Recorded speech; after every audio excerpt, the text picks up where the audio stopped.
Pengamat infrastruktur menilai kedatangan vaksin COVID-19 dapat memberikan kepastian kepada investor di sektor infrastruktur di tanah air. Kedatangan vaksin ini memberikan ekspektasi dan harapan, artinya dengan adanya vaksin akan memberikan adanya kepastian dalam arti tentang adanya jaminan keselamatan dan kesehatan bagi masyarakat, khususnya terhadap pelaku investasi di sektor infrastruktur. Tentunya, vaksin COVID-19 ini perlu melalui tahapan-tahapan proses agar bisa dilaksanakan vaksinasi.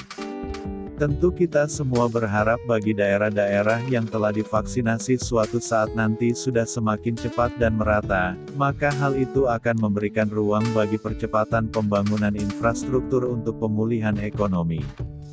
Banyak infrastruktur dasar yang terkait infrastruktur fisik yang mendukung kegiatan lalu lintas logistik.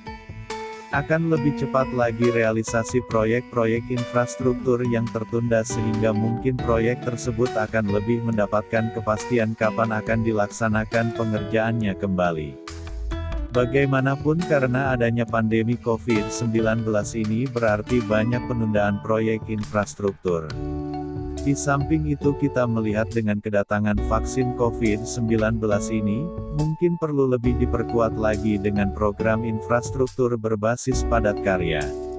Mengingat program padat karya membantu serapan tenaga kerja lebih banyak kemudian diprioritaskan pada wilayah-wilayah yang rentan serta perlu percepatan pemulihan ekonomi. Program padat karya diharapkan dapat disinergikan dengan program pemulihan ekonomi nasional (PEN) agar mempercepat adanya keamanan dan keselamatan bagi pekerja, pelaku usaha, dan masyarakat yang memanfaatkan nilai manfaat program padat karya.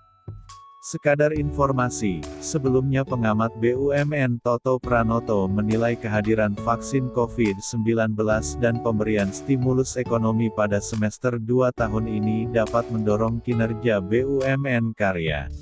Kehadiran vaksin dan stimulus ekonomi lewat program pemulihan ekonomi nasional PEN 2020 yang digenjot pada semester 2 tahun ini kemungkinan akan berdampak positif pada proyek-proyek padat karya yang akan dijalankan oleh BUMN karya. Menurut dia, salah satu proyek padat karya yang potensial terdorong positif adalah proyek konstruksi, terutama proyek-proyek konstruksi yang memicu multiplier efek aktivitas ekonomi kawasan seperti jalan tol. Salah satu proyek konstruksi jalan tol saat ini adalah proyek Tol Serang, Panimbang. Tol yang membentang sepanjang 83,67 km dengan pengerjaannya dibagi menjadi dua seksi, yaitu seksi 1 sepanjang 26,5 km menghubungkan Serang, Rangkas Bitung dan seksi 2 sepanjang 24,1 km dari Rangkas Bitung, Cileles. Tentu kita semua berharap dengan adanya vaksin tersebut bisa menjadikan jawaban atas masalah COVID-19 selama ini.